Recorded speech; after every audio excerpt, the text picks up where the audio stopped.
Day 1147 of the Ukrainian War Map, also known as the Russo-Ukrainian War. Juzzie here, and today is another update as I take a simplified and down-to-earth approach to some of the most important happenings on the ground in Ukraine. So starting off, we'll take a look at those Russian losses, as currently Russia sits on more than 935,000 military personnel losses, representing an additional 1,180 in the past day. Then as for hardware, 7 tanks, 20 APVs, 68 artillery, 2 more air defense systems, and a near, if not record high, of 210 soft targets, weighted mostly towards civilian vehicles used. And given the current trajectory of the Russian army's operational practices, most notably being their increase in reliance on those civilian vehicles, now practically formalized as part of their military doctrines, this figure may soon appear modest in comparison. To put it in perspective, 210 destroyed soft target vehicles equates to approximately 1 soft target destroyed per every 5 kilometers or every 3 miles along the extensive 1,000 kilometer front line. As such, in the not too distant future, an amount of 210 will surely turn into a below average day for this type of elimination. Then next up, where there is potentially just 48 hours or less to go before the end of the semi-active 30-day ceasefire on long-range energy strikes between the two nations, setting the stage for the utter mayhem on Russian energy sites. Or are we already there? Because Ukraine accepted an unconditional ceasefire on March 11th, followed by Putin forcing a downgrade of the agreement on March 18th to halt energy asset strikes. The Kremlin gave the nod in theory, but failed to act in practice, as Russia violated this half agreement many times over, while still vehemently pushing for Ukrainian accountability on the truce. Go figure. But fast forward to now, Ukrainian President Zelensky puts it best, because during his latest evening address, he stated it's now been 34 days since March 11th, where Ukraine responded positively to the ceasefire, and that Russia has been openly refusing to accept any such deal. Most importantly, he followed on to say that Moscow is not afraid, and if there is not enough strong pressure, then Russia will continue to avoid ceasefire agreements. So the subtext in all of this means, firstly, that Ukraine considers the 30-day halt on energy strikes more or less over at this stage, with Zelensky's follow-up comments on putting strong enough pressure on Russia is, at least in part, paving the way for readying all parties to see new waves of Ukrainian UAVs flying into Russia once again, with the AFU undoubtedly setting their sights on oil depots and refineries. Then headed across to the map, and there's no stopping Kursk activities, with troops of Ukraine's 82nd Air Assault Brigade repelling an assault in the frontline region, destroying a tank, 3 APCs, and 2 Chinese golf carts. Then headed across to the Ukrainian map, where Russia's surge in operational tempo, which commenced on March 24th, is showing signs of abating. Take, for example, the week ending March 31st, Russia conducted 1,433 attacks, marking the 3rd highest weekly total ever recorded. Shown in orange here is the 7-day moving average, which peaked at 205 on the last day of March, declining since that time. And with Russia's military already coming into the prime time for spring-summer offensives, they would need to pump those numbers right up to start getting the advantage on the battlefield. Then headed across to Vovchansk on the map in northern Kharkiv, where 3 Russian MTLB armored vehicles were destroyed by the AFU's 58th Motorized Brigade in the east of the town. There were in fact 2 more APCs destroyed nearby, likely also MTLBs. Then headed down the map to the lesser heard from Klishchivka direction in recent times, as Ukrainian brigades repelled another sizable mechanized assault by Russian occupiers near to this old chestnut of a frontline town. But destroyed equipment and repelled operations did not stop there, because when we move across to the southeast of the Pokrovsk direction, a small number of armored vehicles of the Russian forces were also seen destroyed, and during the second bout of attacks, the transportation of choice then became bikes. So in this example, and others, it's teetering on the brink of madness, resembling a level of kamikaze-style attacks by the Russian army, except without the key benefit of such a style of attack with no final impact detonation event. At least not one that's consciously created by the invader coming through. Either way, Russian commanders who are effectively forcing these frontline two-wheel army tactics to keep the pressure on have absolutely zero respect for the value of human life on both sides of the conflict. And then on the map, well, actually, for this part of the map, being in this location, there was another stark revelation shared by Russian mill blogger Golikov, where we came across a Russian soldier's sobering account of Russia's declining drone warfare capabilities.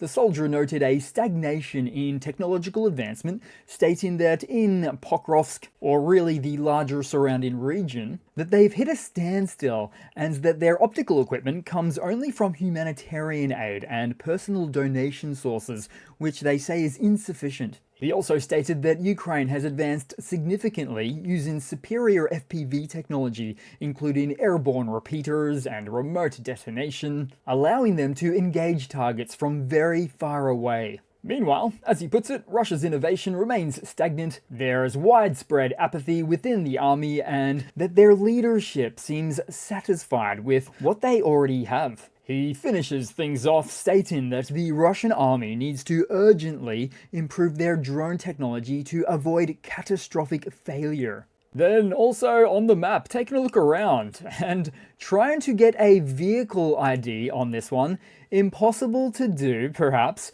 when spotting a Russian soldier on a motorbike that looks like someone's homemade project, creating a frame reminiscent of a dirt bike, welded together. And looking closely at the images though, is that an actual pedal or a kickstand? With hardly a hint of a 2 or 4-stroke combustion engine, if at all. Even higher, it seems, are the chances of it being a cheap electric bicycle kit installed onto this homemade frame. The Russian Army 2025. And really, it's only fair that we see motorbikes at Russia's upcoming annual May 9th Victory Day military parade, isn't it? Because those parades are meant to be a reflection of their military strength, so it only makes logical sense. Unless, of course, the Kremlin is embarrassed about how their army actually operates. Then also in the east, more MTLB-U losses seen on the map, and not to be confused with the MTLB vehicles, as the U variant instead has a slightly taller hull designed for support roles, well, traditionally designed for support roles, where the MTLB-U is an unarmed variant of the MTLB and was not designed for these frontline battlefield environments. Put differently, Russia doesn't have enough armored fighting vehicles to go around. Then headed across to some news for today, with a lot of talk at the moment going around about Ukraine's readiness to purchase 10 Patriot air defense systems from the United States at a cost of $15 billion US, noting that European partners may help finance the acquisition. This proposal comes in the context of 3 more Patriot systems that were pledged by the Biden administration that never had the opportunity to materialize into Ukraine's air defense network. As such, Ukraine has taken the diplomatic approach, saying, fair enough, it is what it is, it doesn't have to be a handout. We'll front the $15 billion for the 10 additional systems we need, which are quite effective against Russian missile threats, including the Russian Iskander ballistic missiles, the Kalibr cruise missiles, and their hypersonic or so-called hypersonic Kinzhal missiles. With these requested Patriot air defense batteries expected to aid in safeguarding all major population centers of Ukraine. However, a twist for this story, because when a reporter asked President Trump most recently in the Oval Office about the opportunity for Ukraine to purchase them themselves, which seems like a perfectly acceptable offer, But when responding to the reporter, Trump appeared to backtrack, seesawing back to the former rhetoric of Ukraine starting the war, claiming that Ukraine shouldn't have started the war against a country 20 times their size, and then hope that they'll receive requests for missiles. It was a very confusing set of statements, being that Trump immediately prior to those remarks said that Putin should have never started the war. He also said that Zelensky and former President Biden should have stopped the commencement of the war. Ultimately, not a lot of utility comes out of dissecting the often contrary statements President Trump communicates. However, someone in the comments section below most recently worded it quite well to say that the Trump administration will ultimately do the right thing after all other options have been exhausted. That being a paraphrasing attempt from my memory, but with the same basic sentiment expressed that rings true. Then headed across to another Russian hardware update, where clearly one of the major themes right now is that we're seeing a lot of the motorbike army of the armed forces of Russia, as the 137th Airborne Regiment of the Russian Army received new equipment, an innovative Ural assault motorcycle, the 1965 model. And as you can see, not always a two-wheel army per se, as the welding of the sidecar adds a few extra spokes, enabling 3 additional soldiers in for the ride to storm those front line positions. And so to look at these examples, with every one of these contraptions unique and special, with zero standardization or high volume output, as part of their handmade manufacturing process, rife with inefficiencies. Plus, realistically, it's a design that is actually making the motorbike even more vulnerable, given the inability to maneuver nearly as much or ride at speeds that it otherwise could. There is zero protection, it's an easier target, and possibly now one of the easiest Russian targets to be found on the battlefield. Plus, all of this effort we see for a platform that will last 30 minutes during frontline assaults. I often wonder whether any of these Russian soldiers, many of whom once took national pride in the myth of their mighty military, still feel that way, given that now they find themselves coerced into combat missions with alarmingly low chances of survival. Those poor, helpless, antique motorcycles. Then headed across to a couple of quick oddball funnies to round off the video today, guys. So first up, Russian media is now portraying Finland as a military threat. Russian news outlet Lenta RU published an article saying that Finland can mobilize an almost million-strong army and is now considered a direct threat to Russia. And yet, if a country sees Finland's army as a military threat, as big as they might be, you've got to wonder about the state of paranoia in that country's mindset.